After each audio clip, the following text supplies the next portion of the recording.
আমল, ফেরাউনের আমলে যারা রাজত্ব করেছে, ফেরাউন, নমরুদ, হামান আরো অনেকেই দেশে রাজত্ব করেছেন, রাজত্ব করেছে ইয়াজিদ, রাজত্ব করেছে আরো অনেকেই।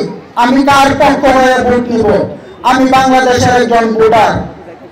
আমার ভোট দেওয়ার প্রাককালে এই ভোট পক্ষ নেওয়ার জন্য কাল কিয়ামতের ময়দানে আল্লাহ রাব্বুল আলামিনের কাঠগড়ায় দাঁড়াতে হবে আমি কার পক্ষ নিয়েছি।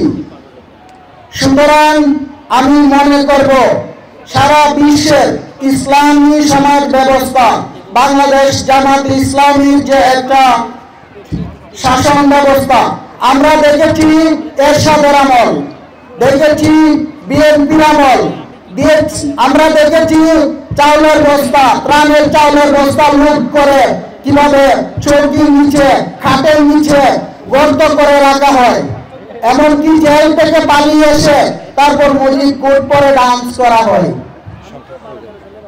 আমরা এবার অনেক শাসনামল দেখেছি। আমরা হযরত উমর ফারুক রাদিয়াল্লাহু তাআলা, খলিফা উমর রাদিয়াল্লাহু তাআলা এর শাসনামল এখন একটা সোনালী সময়। আমাদের এই ভোটকে কাজে লাগিয়ে আসুন আমরা সবাই বাংলাদেশকে একটা ইসলামী সমাজ ব্যবস্থার জন্য জামাত ইসলামকে সকলে সাপোর্ট করি।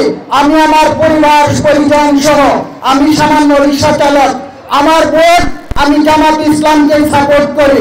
এমনকি মরণ পর্যন্ত আপনাদের এই অভিব্যক্তি হওয়া প্রয়োজন। আবারও বলছি